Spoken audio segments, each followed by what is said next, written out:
एक जज एक अपराधी को सज़ा सुनाने की घटना सुनाते हैं कि मैं एक पिछड़ी तहसील में अपना कर्तव्य निभा रहा था कि एक अपराधी को मेरे सामने पेश किया गया जिसने लूटपाट के दौरान न सिर्फ महिला के साथ दुष्कर्म किया बल्कि अपनी हवस मिटाने के बाद उसे मार डाला गया। साक्ष्यों के मुताबिक महिला के गले में फंदा डाला गया था और उसे छत में लगे हुक से लटका दिया गया था, लेकिन महिला के हाथ पैर खुले हुए थे। हैरानी की बात यह है कि महिला ने केवल एक बार ही अपने गले में लगे फंदे से खुद को छुड़ाने की कोशिश की और मुझे बहुत अजीब लगा, क्योंकि जब दम घुटने से मौत हो जाती है तो आदमी एड़ियाँ रगड़ता है, गले के जाल को निकालने की बहुत कोशिश करता है।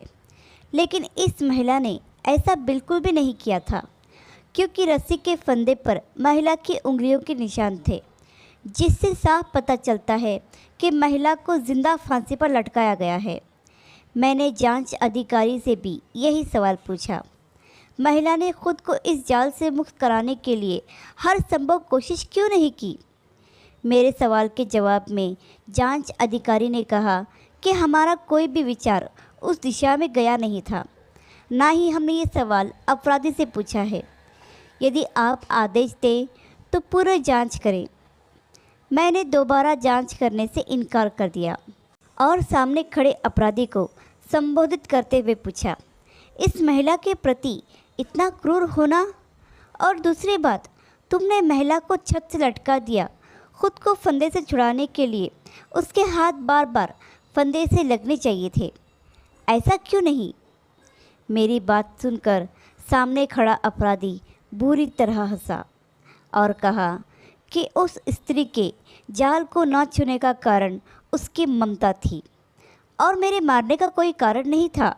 मुझे मेरे आदरणीय नेताजी ने आदेश दिया था उसके साथ गलत काम करना, लेकिन मतलब पूरा होने पर सबूत मिटा देना, और यदि तुम्हें मेरे काम की कोई चीज़ मिले तो लाकर मुझे दे देना।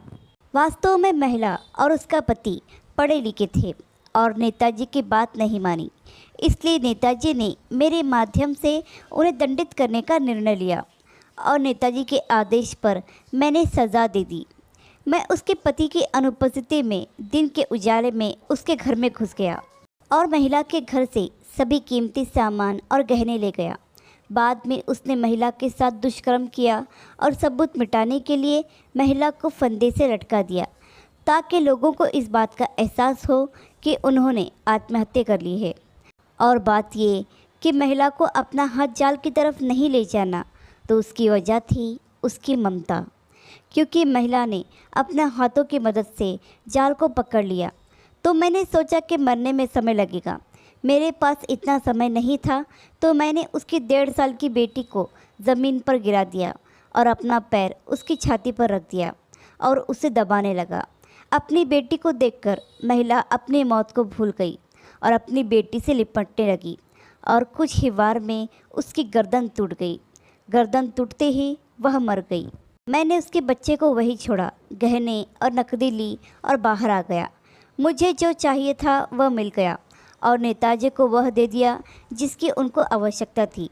नेताजी ने वादा किया था कि वह पुलिस और कोर्ट संभालेंगे, इसलिए मैं संतुष्ट हूँ। इसमें कोई शक नहीं कि डकैती, रेप और मर्डर के बावजूद वह शख्स मेरे सामने इसी तरह खड़ा था जैसे किसी ने ट्रैफिक सिग्नल तोड़ दिया हो। जब उनकी बात खत्म हुई तो मेरे मन में 20 सवाल उठे। पुलिस जांच में कहीं भी डकैती का सामान नेताजी को सौंपने का जिक्र नहीं था। महिला की बेटी के साथ हुए हिंसा का भी कोई जिक्र नहीं किया गया। ना ही डकैती के मामले में चोरी हुई संपत्ति वापस की गई, जिससे यह स्पष्ट हो गया था कि पुलिस वाले नेताजी से भगवान से भी ज़्यादा डरते हैं। और फिर पुलिस ने नेताजी के साथ मिलकर उस अपराधी को रिहा कर दिया और मुझे वह जगह छोड़कर जाना पड़ा, क्योंकि संभव था कि नेताजी मेरे बारे में भी कोई चाल चलते। आशा करती हूँ कि कहानी आपको पसंद आई होगी। कहानी कैसी लगी हमें कमेंट करके ज़रूर बताइए। कहानी पसंद आई तो लाइक, सब्सक्राइब और शेयर करना बिल्कुल भी ना भूलिए। और हाँ, बेल आइकन को ज़रूर प्रेस कीजिए। धन्यवाद।